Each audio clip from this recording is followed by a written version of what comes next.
Excellent. Hello, everyone. How are you? Welcome to Paris, ECC. My name is Dennison Bertram. I'm going to be talking to you today about GapHero and the rise of no-code and low-code tools. Mostly, I'll be speaking about GapHero. So I'm going to get right into it. I'm going to start with a quote from a good friend of mine. You don't need to code. Honest Abe. So I'm going to tell you a story to get started. The year is 2003. The mission is to sell homemade vanilla-scented candles wrapped in artisanal, hand-pressed paper to a global audience with an online store powered by secure credit card payment systems, integrated shipping, tracking, and inventory. Dun, dun, dun, dun, dun, dun, dun, dun. Mission impossible. Why? Credit card payments. Hard. Inventory logistics. Hard. Shipping notifications. Hard. Information superhighway webmaster website. Hard. Fast forward 2020, 820,000 independent e-commerce sites. $40 billion in sales. One service. Is it Amazon? I'll give you a hint. They started out in 2004 selling snowboards. Shopify. Shopify didn't invent the online store. They made it easy for everyone to build an online store. They didn't try to solve the problem of what do you sell or which credit card to use. They brought existing technologies together and made them accessible to everyone.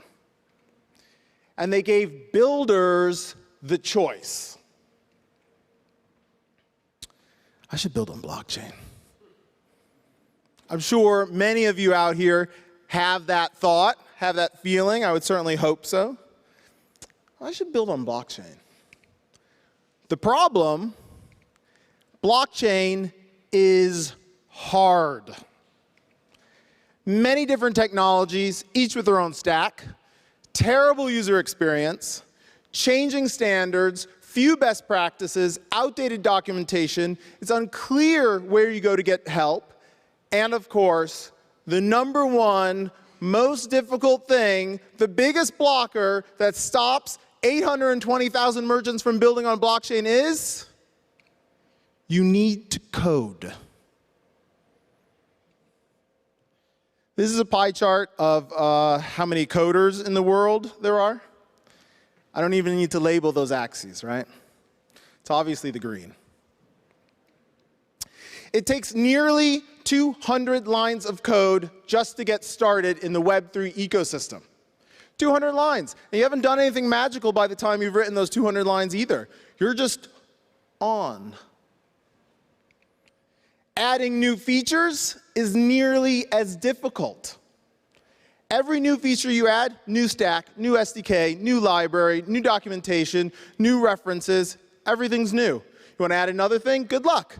Imagine building an online store and you need a new SDK because you want to use a MasterCard instead of Visa. Choice fatigue. All of these tools up here are awesome tools. They're powerful, they're amazing, they make everything happen. But you know what? Choice fatigue. If you're a developer and you're starting on your project, you have to make a decision, right? You have to choose what's your stack. What is your stack of stacks? What does your stack of stacks look like? What are you going to build on? Choice fatigue. So how does it feel if you don't identify as a developer? Right? The truth, Web 2 has perfected the user experience. They've perfected it. They've been working on it for 20 plus years. It's not amazing. They've just simply been at it longer. Hundreds of millions of users. Actually, billions when you talk about the people who are using the websites, but there's hundreds of millions of websites. The learnings from this, the learnings from no-code and low-code tools, which is what Shopify is the simpler the tools, the easier to build, the more things get built. No-code and low-code tools have made the internet we know and love today possible. That's just a fact. These things have made the internet a wacky, wonderful place because the barrier to entry to being on the internet is so low. Shopify, Squarespace, Wix, Webflow, Weebly, Carbonade, WordPress. React. This is the hottest front-end technology out there. I bet everyone out here, if they're building on something, it's either React or Vue, or maybe Svelte if you're really cool. What percentage do you think React occupies of websites out there in the world? Someone can shout out a percentage. 1%. 2%. 0.3% of the internet. So when you look at our technology stack of Web3, if you look at what we're building on, when people say we have a library, you can use it in React, you can use it in React, we can have components, you can use it in React, we're talking about 0.3% of the internet. There's fewer React websites than there are people who know how to code. WordPress powers your grandparents' blog. PHP. 35% of the internet. 450 million websites. I know, WordPress is not cool. Don't hate me, WordPress. It's not cool. None of us are talking about, hey, I've got a new library for WordPress. You're going to love it, right? But 450 million websites. If you create something for WordPress, you can be on 500 million websites tomorrow. Nocode LoCode. It's a hashtag. Please use it. It stands for Nocode LoCode, but it kind of sounds good when it goes together. Nocode LoCode. So now comes the shill portion. GapHero. That's what we're working on. It's a single, simple tool to connect any blockchain application to your website with little to no code required. Connect blockchain applications to non-blockchain applications in seconds with no code. Thanks, Abe. So, how's it work? It uses the latest, most advanced technology available. All you need is HTML. HTML. So, what you do is you paste the script tag, you tag your elements, you profit. It's that easy. I mean, it depends on how good your idea is. But the point is, you have an input tag, you say, hey, that's the input to Moloch DAO. You're done. It's the input to Moloch DAO. It works with Webflow, Glitch, JavaScript, Squarespace, React, Drupal, PHP, Python, HTML, Glitch, Vue, WordPress, server-side, Wix. The list goes on. Anywhere that you generate HTML, you can have a dApp. Right? Anywhere. Anywhere. No matter how cool the technology, non-developers don't care. Right? No one cares how cool the API connection is to some sort of payment processor.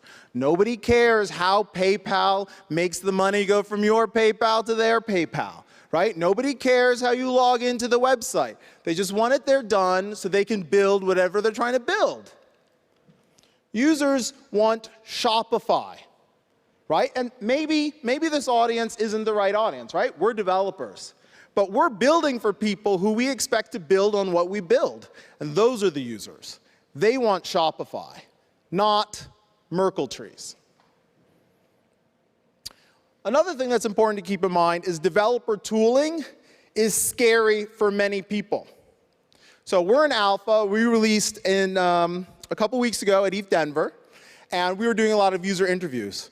One woman that we spoke to, she said, okay, I program in JavaScript, I like to do Python tutorials in the weekend, I can make Solidity smart contracts. But I'm not a developer. And when people say developer tools, she thinks, no, this isn't for me. And when we go around and we talk to people, this is a common sentiment. I'm not a developer. Developers are something special. Those are experts. That's not me. But these are people who know how to code. These are certainly people who know how to use a script tag. These are certainly people who know a content management system, right? But these people, when we say 1 million devs, 1 billion users walk out the room. And the developers are building the future, but we have to build it for someone other than ourselves.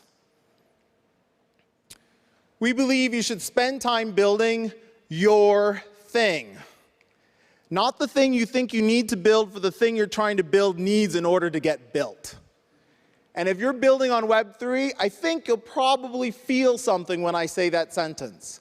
Because every time I've tried to build something on Web3, first, I have to build the thing I need to build in order to build the thing that I'm trying to build. And that is a huge barrier to entry. Imagine if every online store had to build a connection to MasterCard. And then they wanted Visa, and now they have to go out and build a connection to Visa.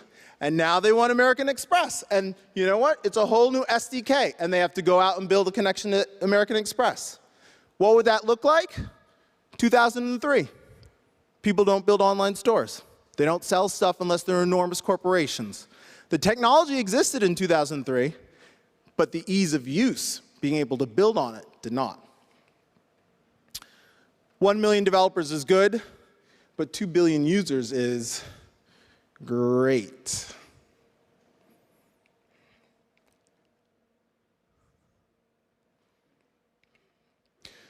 So, how am I doing on time?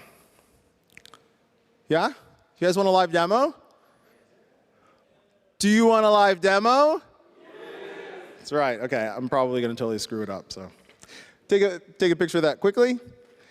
I'm going to show you really quickly our integration with Webflow. We work with anywhere you generate HTML, right? All you need to do is you add a script tag, you tag your elements, you're done. So we've started by supporting 2 main platforms, Glitch and Webflow. We give a low-code experience with Glitch. If you know it, it's a very friendly interface to start playing around and instantly have an app.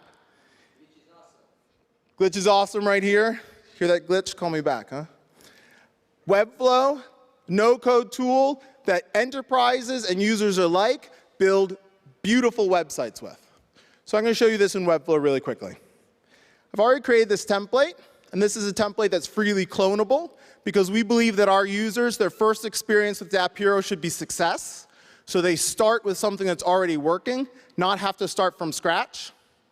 And in this, what we're doing is we're saving a string to the blockchain, and we're reading it back. Simple. Now, it's already a little bit set up, so maybe it's a little bit cheating, but I'll show you how it works. First, we have a button called the Connect button. I'll try and zoom in a little bit. Oh, that's as far as I can go. Over here, go on the gear icon. We give it a custom attribute. First one, it's a network feature. The second one is it's the Enable button. That button is going to connect us to Web3. Down here, we have a field. We give it a method ID of 0. I'll say why in a second. And then we say the property outputs. What that's being connected to is this div, which would normally be invisible, but it's visible here for demonstration purposes. What we do is we label the feature custom contract. That's a smart contract on Ethereum. Contract name is public message. That's the name of our smart contract inside the GapHero project. We have a method name called retrieve. That's my function in my Solidity code. It's called retrieve, returns the value of a public variable. Method ID, 0. I mentioned that I'd say that what that was. This links any other element on my page to my method. So we can create a method ID and instance here, and any other element on the page is now connected to that Solidity method on chain. And then we do auto invoke here. That means as soon as the page loads, GapHero goes out, grabs the information from the blockchain, populates the site. Same thing down here. We have a method instance here. It's custom contract. Contract name is public message. Method name is store, storing a variable on the blockchain.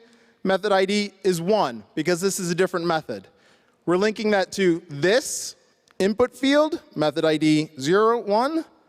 And the input name is message. That's the argument that that function on the blockchain takes. And then we have a submit button, which is the same thing. We have a method ID. We invoke it. That means we send a transaction in this case. And then we have a little text span here. Again, we link it, method ID 1. Output's true.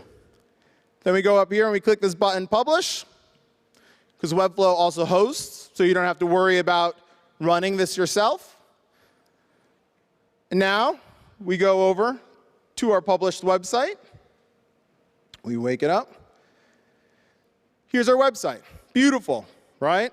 It's a template. I just grabbed it from the template store originally. Easy to make. First, we connect to the blockchain. This button is now GapHero enabled. Click to enable MetaMask. Click connect. Now I'm connected. Current message should populate in a second.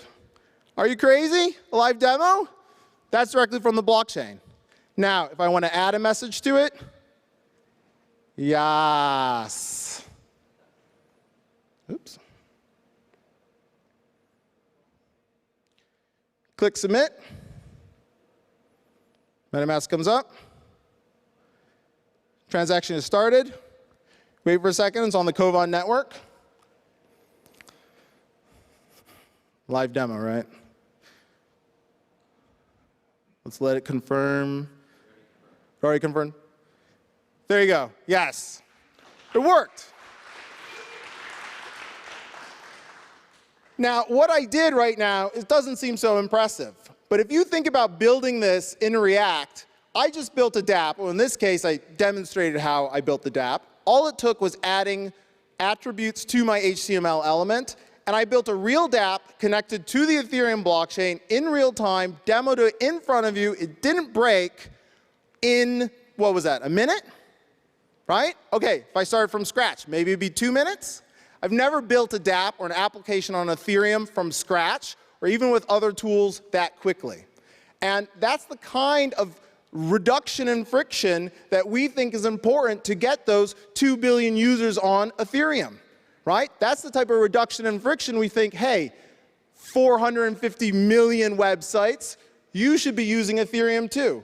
We've abstracted away the necessity to deal with which credit cards you're going to use or which SDK is necessary. We've abstracted away the process of trying to figure out how you connect to the blockchain. We've abstracted away the issue of like, is it a big number? Is it an integer? And how are we going to convert from bytes 32? Because, you know, at the end of the day, non-devs don't care. They don't care about any of this. They just want to be able to build something. And we believe if we can make it easier to build, people will build. But we have to make it easier. So I'm Dennison Bertram. My co-founder Drake Evans in the crowd. We're from GapHero. If you have any questions, I don't know if we have time. No time. That's it. We're here all week. Ask us questions. Goodbye, and thank you, Paris.